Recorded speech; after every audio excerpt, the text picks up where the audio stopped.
Capítulo 12. Recado do noivo Jesus para os pastores.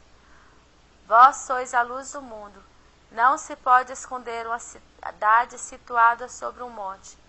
Assim resplandeça a vossa luz diante dos homens, para que vejam as vossas boas obras e glorifiquem o vosso Pai que estás nos céus. Mateus 5, 14, 16. Abriu-se no céu uma porta da Jerusalém celestial.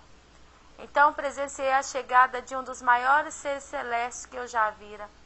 Era a representação do próprio Deus, na figura de um ser labareda de fogo.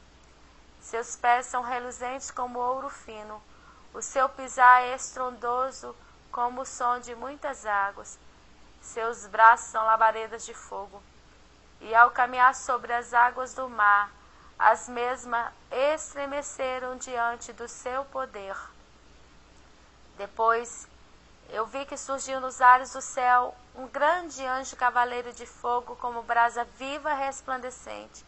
E esse anjo cavaleiro de fogo e da anunciação bradou em alta voz dizendo: Eis aí o sinal, o dia do Senhor está próximo. Então vi que o grande Deus, na figura de ser labareda de fogo, soprou. E da sua boca o vento espalhou-se por toda a terra, e eu ouvi o barulho do vento como um zunido estrondoso e fino. E a ira do grande e supremo ser do universo, Deus, pairou sobre as águas do mar, o próprio mundo. E eu ouvi: tudo está selado, tudo está sentenciado. O dia do Senhor dos Exércitos chegou. O Deus de Israel julgará com justiça toda a terra. Apresentai-vos a mim as vossas queixas, filhos amados, servos meus. Sou Deus vivo, e sobre os meus inimigos lanço fogo e enxofre. Eis que visito a terra, e vejo o movimentar dos meus escolhidos. Muitos têm andado vagando sem direção. Eis que eu estou contra os pastores infiéis, mercadores de si mesmo. Eis que minha indignação e fúria os ferirás.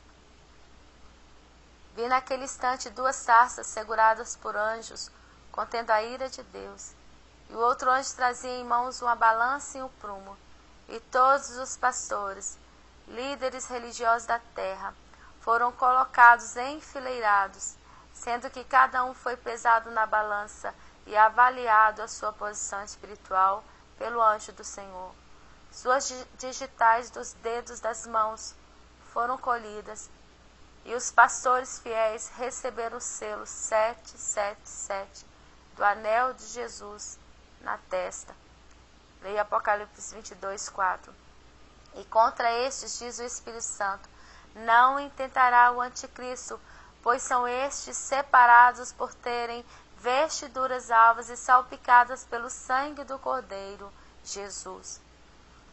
À frente dos pastores eu pude ver milhares de pessoas com enfermidades físicas e ou espirituais. Muitas estavam espiritualmente sem pernas, outras sem braço, outras estraçalhadas, gemendo, outras com fome, com roupas sujas, que é o pecado. Havia também pessoas aprisionadas no mundo espiritual, outras acorrentadas, sofrendo tormentas por causa de demônios. E muitas dessas pessoas já se encontravam mortas espiritualmente, com suas carnes podres, devido ao pecado imperar em suas vidas. Também via famílias inteiras destruídas sem direção espiritual. E disse o Espírito Santo de Deus: tanta calamidade, enquanto que há muitos pastores que são idólatras de si mesmo, dos seus bens e da sua própria consciência e cultura. Consideram-se semideuses, criadores, obra-prima de si mesmo. Até quando? Bradou o grande eu sou, o labareda de fogo.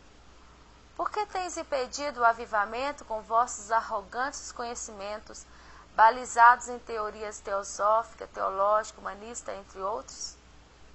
Leia Colossenses 2:8. Eis que eu estou contra os pastores mercenários e infiéis.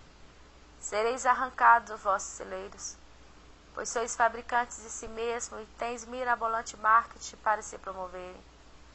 fecharei vossas portas, e a porta que eu fecho, selo com o anel real de Jesus, e somente eu posso abri-la.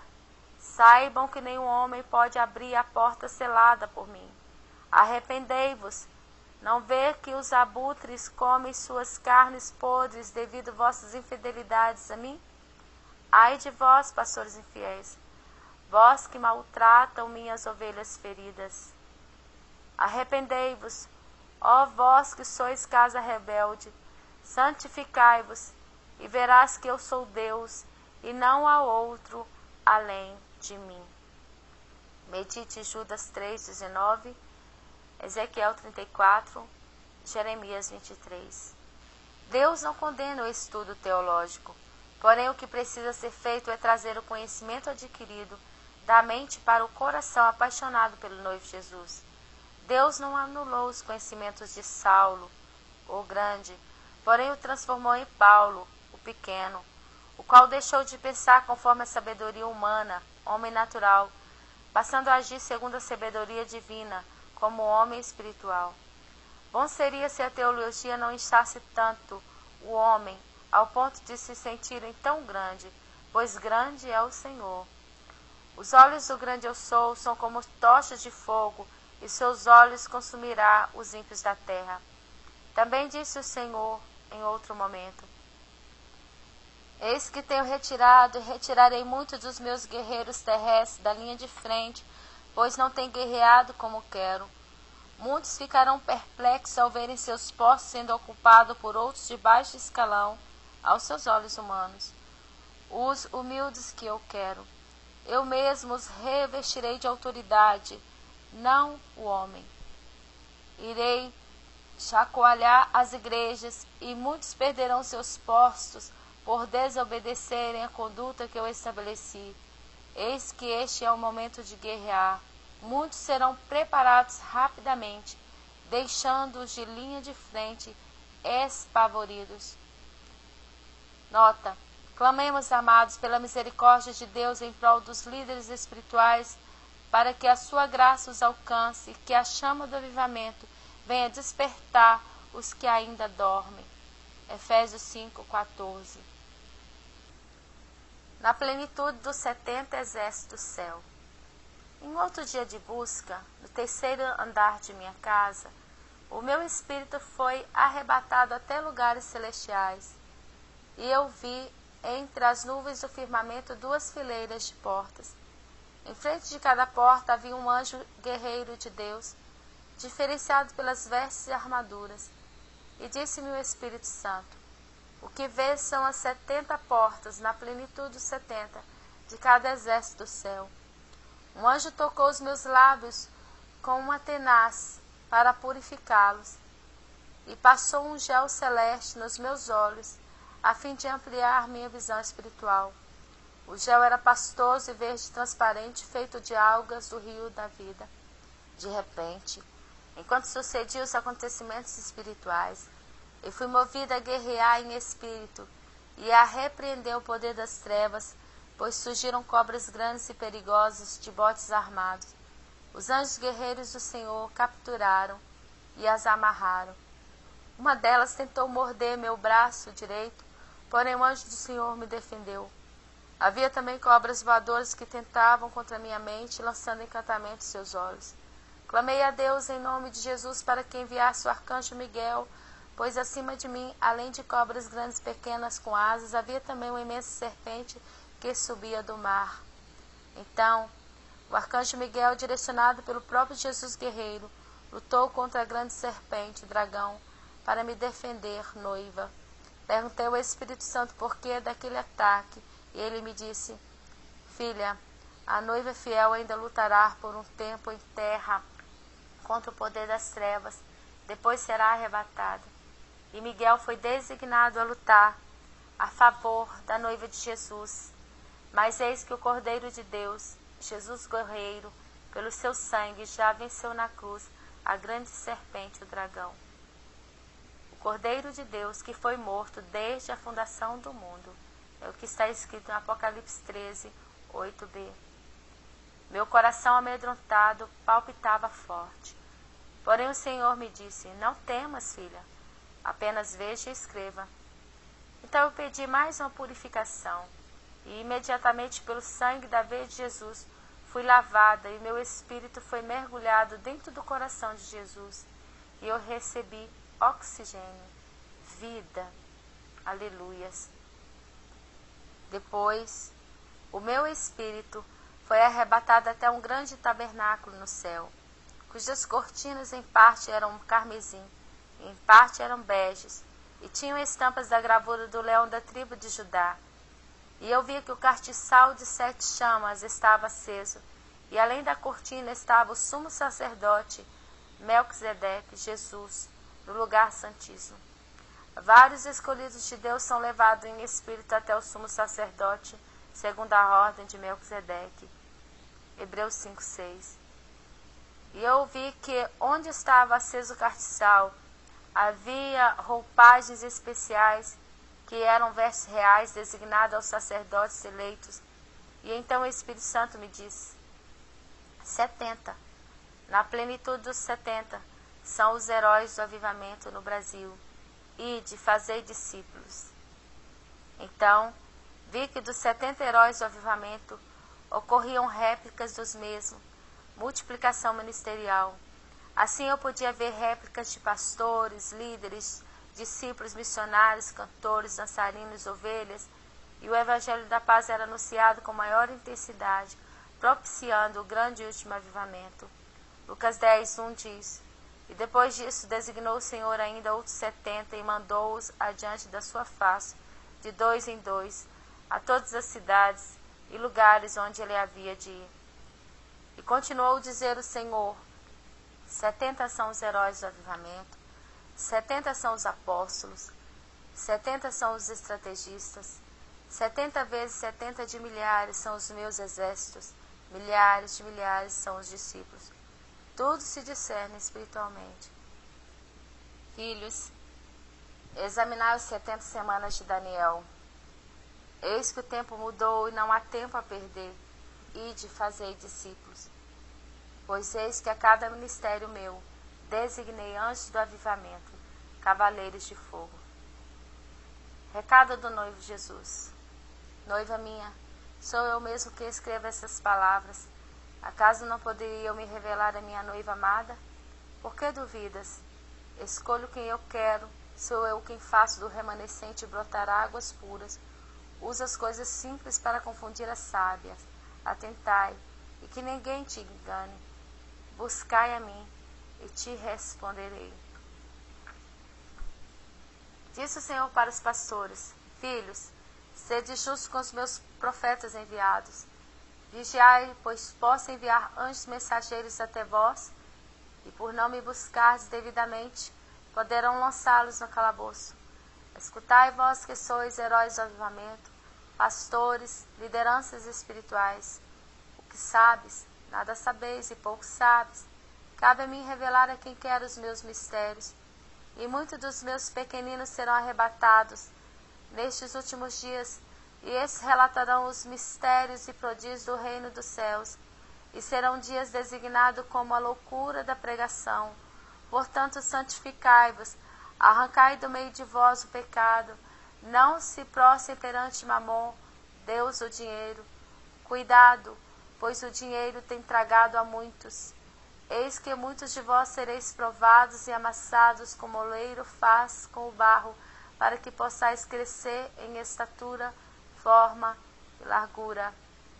Leia Mateus 10:41, Jeremias 18, 1-6, Colossenses 4, de 1-5.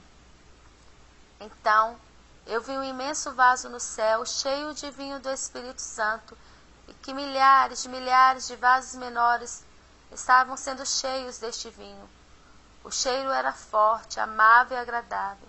Em seguida, eu vi que uma grande mão do céu começou a quebrar e a esmiuçar inúmeros vasos, sendo que inúmeros foram dissipados pelo raio do olhar de Deus e lançados no abismo. Também vi que vasos esmiuçados pela grande mão do Senhor do oleiro foram moldados, remodelados e até mudados de tamanho. Tornaram-se vasos de honra, que com porção maior de vinho serão usados ao irem para as nações levar o grande avivamento. E, entre tantos vasos de honra, eu vi que 2 grandes vasos do Brasil se destacaram. Disse ainda o Senhor: buscai a comunhão, filhos meus, vedes que eu sou Deus, sou exaltado no céu, sou e serei exaltado na terra, atentai. Não sejais sábios aos seus próprios olhos, retirai a soberba do meio de vós. Ai dos que idolatram os seus ministérios.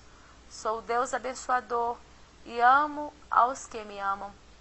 E assim, como tenho o grande exército do céu, formado por 70 exércitos, na plenitude dos 70, já tenho levantado também os meus 70 exércitos da terra, na plenitude dos 70 dos exércitos de Deus.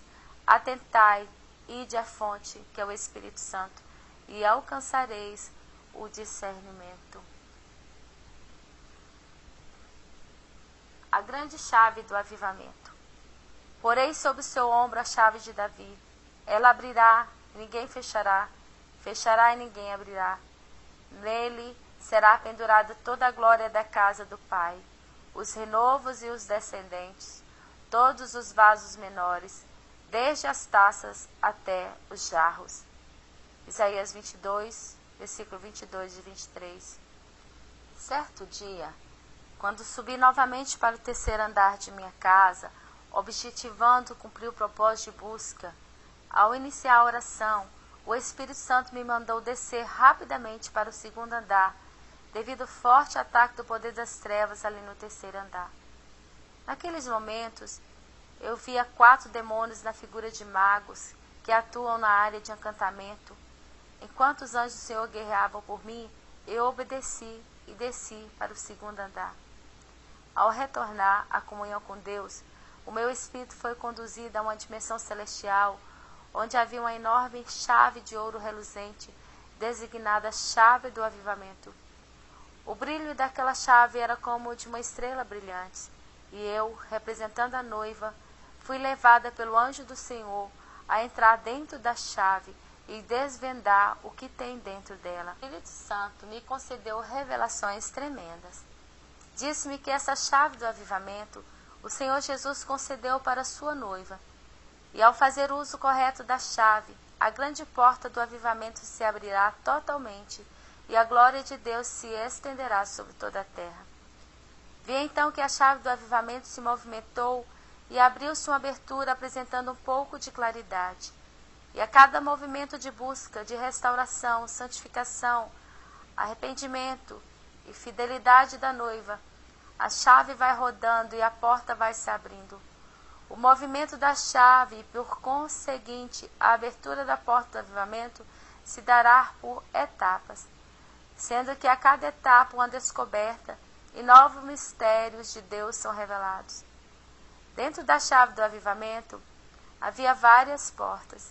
Então comecei a andar por dentro da chave. As paredes e tetos da chave são redondas e há janelas que se abrem e se fecham nas paredes da chave. A abertura da janela é acionada quando pedimos a Deus em prol da salvação e restauração de vidas que estão no mundo. E após aceitarem e serem libertas, são arrebanhadas para dentro da grande chave do avivamento, a fim de serem discipuladas e preparadas para os últimos dias. As portas da grande chave do avivamento representam estágios vivenciados pelas igrejas. E na parte redonda da chave local, onde se coloca o dedo polegar, que tipifica apóstolo, e o indicador, que tipifica o profeta, para virá-la e abrir a porta, representa o rio da vida. Quando o pecador se arrepende dos seus pecados, aceitando a Jesus como seu Salvador, o seu espírito é mergulhado no rio da vida, que é Jesus. A partir dos dentes da chave, que é encaixado na fechadura da porta, é o último estágio a ser vivenciado pela noiva de Jesus. E somente aqueles que se embriagarem do vinho do Espírito Santo conseguirão se encaixar adequadamente à fechadura da porta do avivamento. Jesus é a porta e abri-la-á, pois o girar total da chave do avivamento só acontecerá com o grande mover do Espírito Santo em nós, noiva fiel. Estar encaixado dentro da fechadura é declarar intimidade com o noivo Jesus e desvendar os segredos do seu coração. E a lingueta da fechadura tipifica Jesus dentro da igreja como o dono da mesma. Só Jesus pode fechar e abrir a porta. E a senha para abrir a porta do avivamento é ter intimidade com o noivo através da comunhão com o Espírito Santo. Pois será ele, o Espírito Santo, quem entregará a noiva preparada e adornada para o noivo Jesus. Também disse-me o Espírito Santo que a chave é o próprio avivamento, e o mover dos filhos de Deus em obediência e santificação é que propiciará o grande avivamento profético. Enquanto eu presenciava essas coisas, de maneira automática, sem que eu percebesse, eu abri a Bíblia que estava no meu colo, no livro de Mateus, no capítulo 16, versículo 19. Tal foi a minha surpresa, quando o meu olhar foi direcionado para o versículo que diz: eu lhe darei as chaves do reino, aleluias. Verdadeiramente o Senhor está comigo. Então, foi quando eu percebi a presença de um anjo do Senhor ao meu lado, e entendi que foi ele mesmo que recebera a ordem de Jesus para me levar a abrir na palavra revelada. Dentro da chave do avivamento, já no corpo, cano da chave, há uma sala designada, Sala da Revelação. Eu vi então profetas e mais profetas, independentes de denominações, sendo levados à Sala da Revelação do céu para obter informações em rolos que dizem a respeito do grande avivamento. Eis que Deus tem revelado o seu poder e a sua glória aos seus filhos da terra. Outro anjo do Senhor, por ordem de Jesus, me entregou outra palavra revelada. Não penses que vim abolir a lei ou os profetas. Não vim abolir, mas cumprir. Enquanto estiver céus e terra, de forma alguma desaparecerá da lei a menor letra ou o menor traço, até que tudo se cumpra. É a palavra de Mateus 5, 17 e 18. Em outra repartição dentro da chave do avivamento, no cano, há o rio de vinho, que tipifica o rio do Espírito Santo. E dentro dele há muitas pedras preciosas que tipificam os dons espirituais.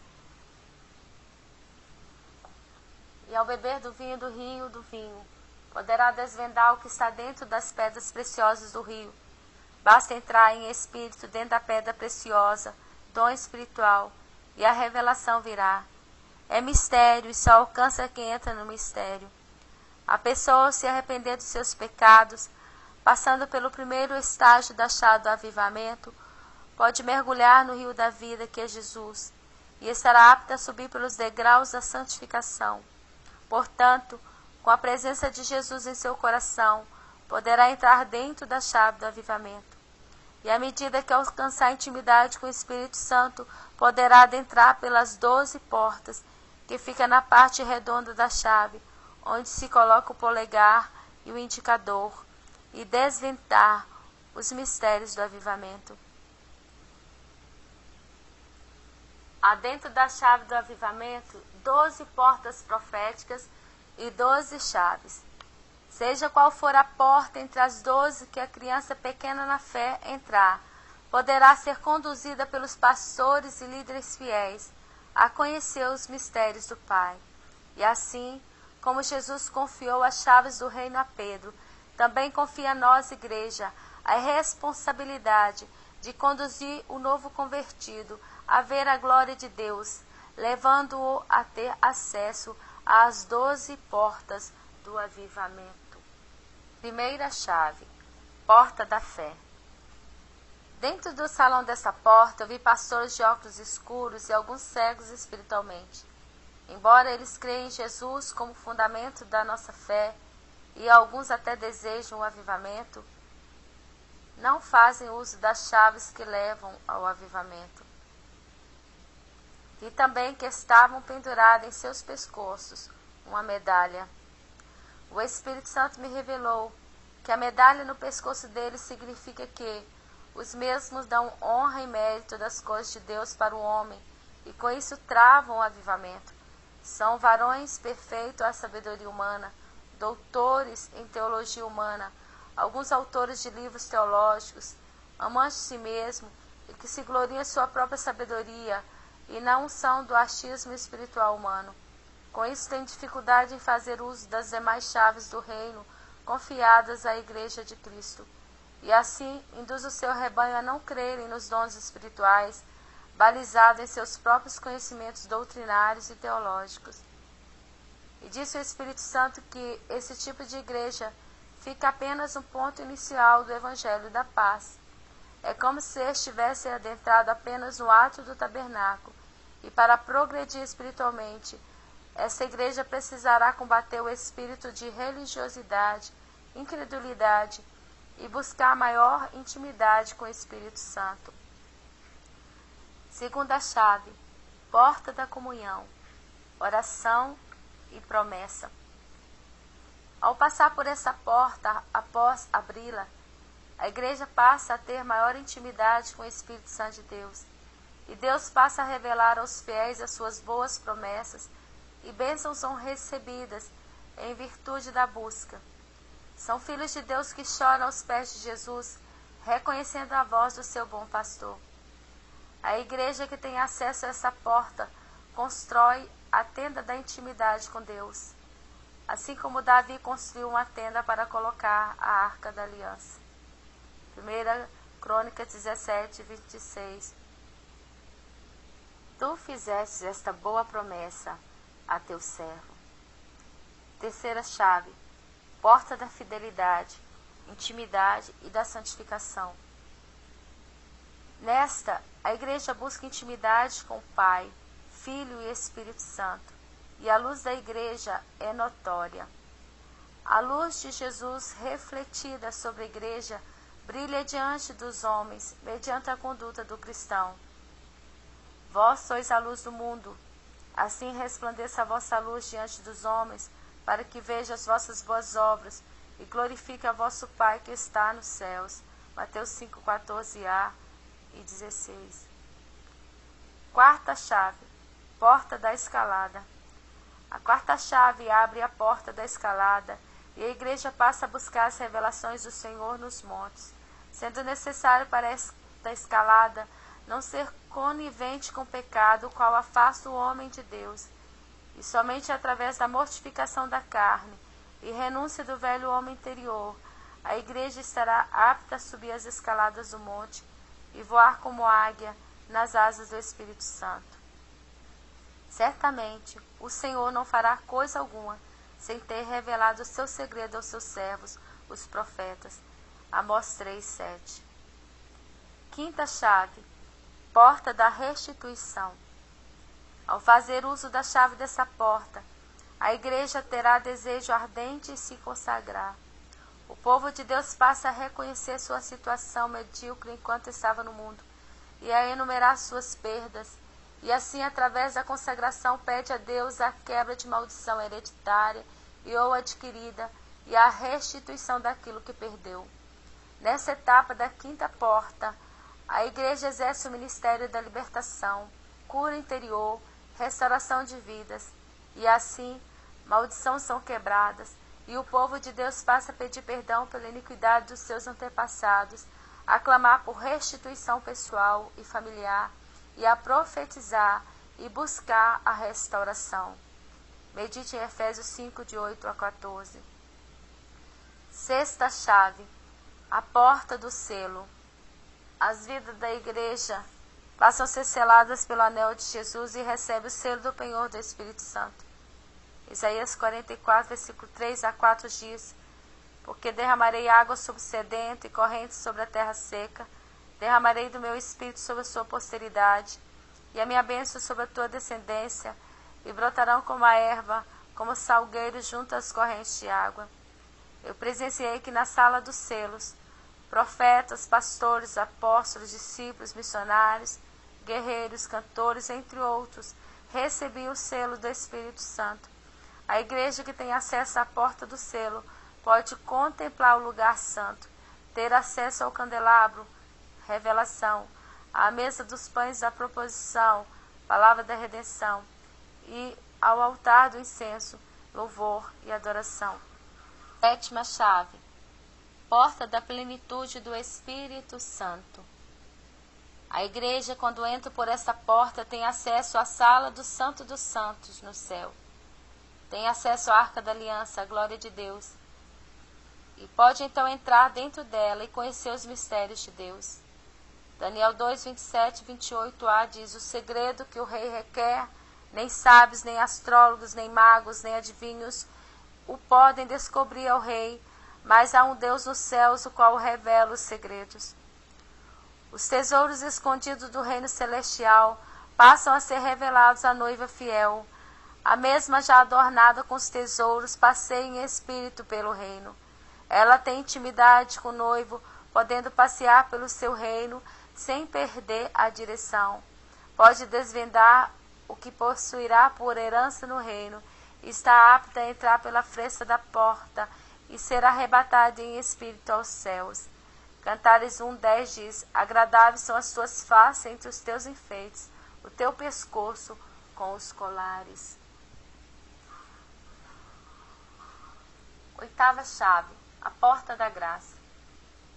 Vi na sala da 8ª porta a igreja de vestes brancas, santidade, e os ministros ungindo a cabeça das vidas ali com óleo. E vidas eram curadas, cura física e espiritual.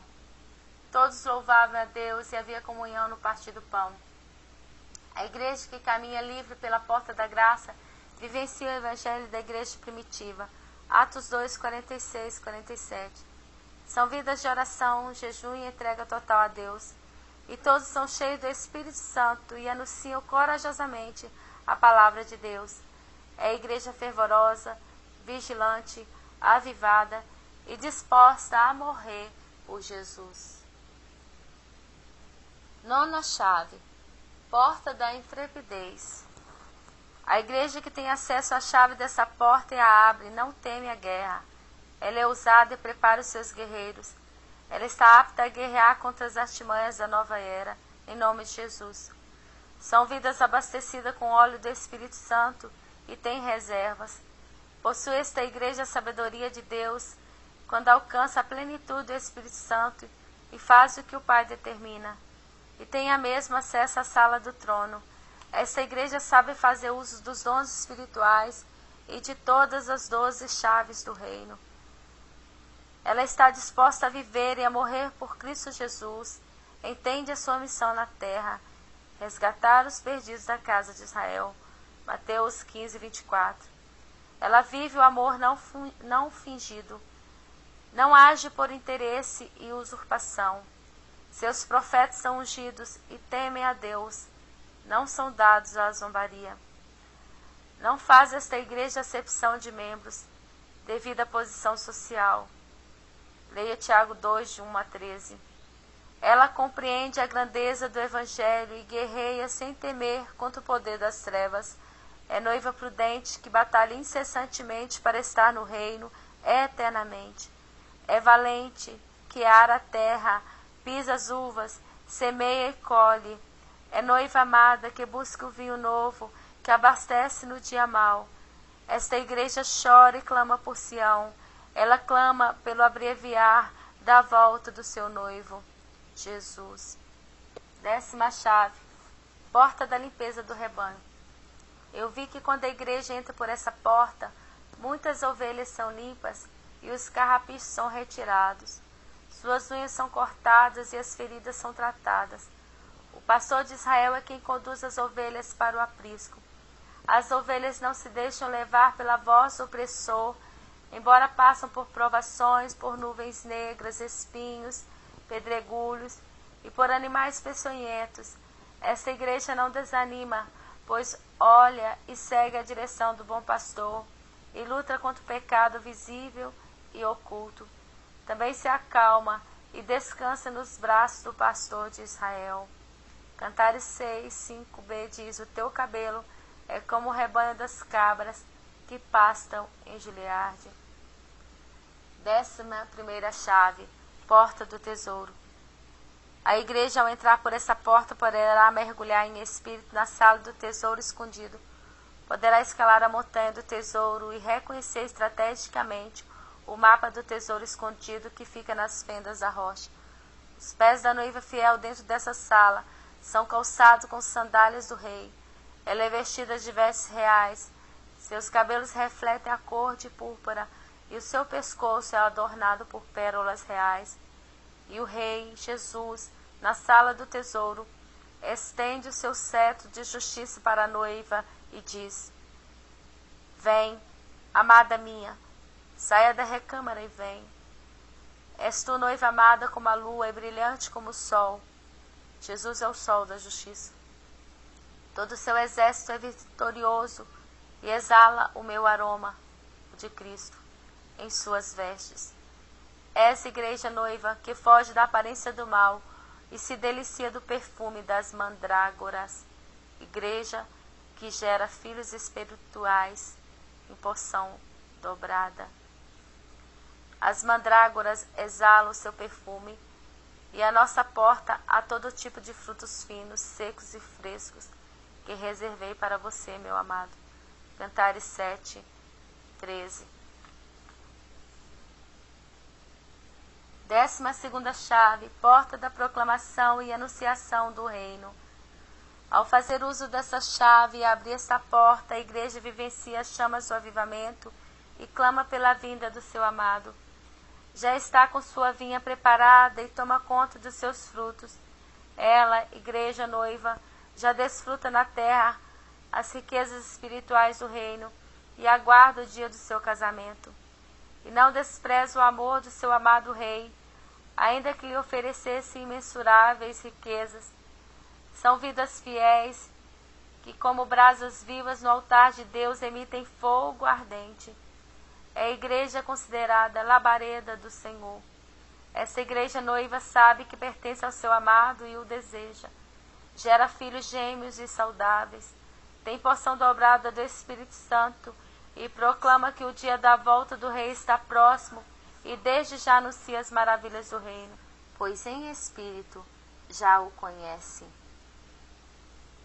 Após passar pelas 12 portas da grande chave do avivamento, a igreja fiel está apta a passar pelo corredor da alegria do Espírito, onde fica a palavra revelada, e o rio do vinho, já citado no início. Para ter acesso ao corredor da alegria do Espírito, é necessário que a igreja tenha passado pelas 12 portas. A igreja nessa fase passa a fluir pelo rio do Espírito e a beber de sua água. Tem visão de águia, ousadia do leão da tribo de Judá, alegria do Espírito. É noiva que adora em espírito e em verdade e está preparada para receber unções diversas, diretas do trono de Deus para guerrear. Ao passar pelas 12 portas dentro da grande porta do avivamento, a igreja noiva se embriaga e levemente se escorrega pelo corredor do Espírito Santo e chegará aos 3 dentes da chave, onde há vinho novo, primícias do rei noivo para a noiva rainha. E disse o Senhor: quando todos os ministérios fiéis da terra se posicionarem em fidelidade e santificação diante de mim, obedecendo a minha voz, eu derramarei do meu espírito sobre toda a carne, e saberão que eu sou Deus. Atentai, povo meu, e buscai passar pelas 12 portas do avivamento. Tu és toda formosa, amiga minha, e em ti não há manchas. Cantares 4, 7. 4 anjos mensageiros do rei. Mensagem para as igrejas. Ao dar sequência ao propósito de me retirar para ouvir a voz do Espírito Santo, subi novamente para o 3º andar de minha casa. E ao chegar, eu vi com os olhos espirituais que havia já me esperando a presença de 4 anjos mensageiros do Rei Jesus. Olhei para o alto e vi os céus abertos, com 24 camadas arredondadas, céus adentro, repletas de anjos adoradores. Eles cantavam e tocavam instrumentos, exaltando o grande eu sou. E a glória de Deus estava acima deles. E eu podia ver o trono do Rei Jesus. e o noivo rei já está a caminho, já está descendo entre as nuvens com toda a sua glória para receber do Espírito Santo a sua noiva adornada. Aleluias! E assim as trombetas tocam, e o grande coral celestial, acompanhado pelos instrumentistas do céu, exalta o Rei dos Reis, próximo aos querubins. Os 4 anjos mensageiros do rei tinham cada qual em suas mãos um pergaminho enrolado em cores diferentes. O primeiro entregou em minhas mãos, representando eu a noiva, um pergaminho branco, e disse que se tratava da paz de Jesus derramado sobre a igreja fiel. O segundo pergaminho era dourado e representava a fidelidade de Jesus para com a sua noiva eleita. O terceiro pergaminho era vermelho e refere-se à proteção do sangue de Jesus sobre a sua igreja, enquanto que o quarto era prateado e referia-se à redenção.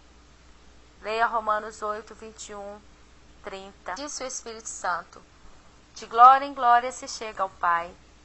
Então o meu espírito foi sendo levado juntamente com os 4 anjos mensageiros, voando entre as 24 camadas redondas, onde estavam os componentes do grande coral de anjos. Fui subindo, subindo, até que eu cheguei ao topo onde estava o resplendor da glória de Deus, diante do trono de Deus e do Cordeiro. Apocalipse 22, 3. E como noiva, emocionada, eu podia sentir que o noivo estava ao meu lado, segurando a minha mão, sendo sua presença esplendorosa em luz. E o fantástico é que eu me sentia atraída pelo trono do noivo rei, devido à sua magnífica beleza. Nunca como humana vi algo igual.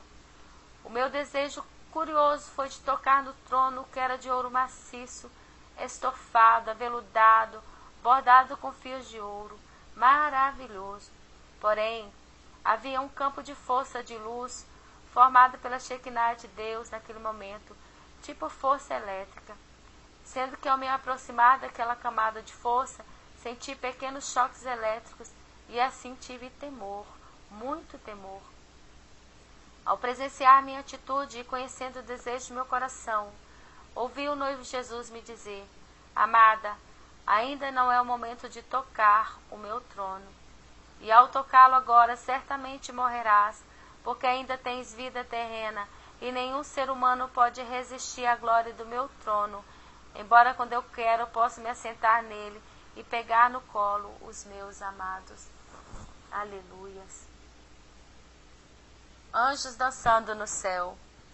Vi que milhares de anjos do céu dançavam alegremente como forma de adoração ao Rei Jesus, e milhares de estrelas emitiam seus brilhos como forma de concordância com as danças dos anjos nos ares celestiais. Harmonicamente esses anjos dançavam, formando 2 fileiras imensas, e cada anjo tinha em mão 7 fitas coloridas nas cores do arco celeste, e os seus pés brilhavam como ouro. E aqueles anjos dançavam diante do trono de Deus, o Rei da Glória. Então, 2 serafins da adoração, louvando a Deus, cantando melodias com os unidos estridentes, enquanto outros anjos dançavam. Vi então que as notas musicais eram condensadas em ouro, com o sopro do que estava sentado no trono. E a melodia da adoração do céu se estendia sobre todos os povos santos da terra. Então, de maneira contagiante, os exércitos de dançarinos da terra, dança profética, também dançavam alegremente, tal qual a dança dos anjos do exército do céu. Era a dança dos 2 exércitos de Deus. Ao presenciar essa dança, fiquei maravilhada e comecei a chorar. São magníficas as coisas do reino de Deus. Deus, diante da sua majestosa grandeza, se importa conosco. Fez lembrança das suas maravilhas. Piedoso e misericordioso é o Senhor. Salmo 111, versículo 14. Aleluias. Glória a Deus.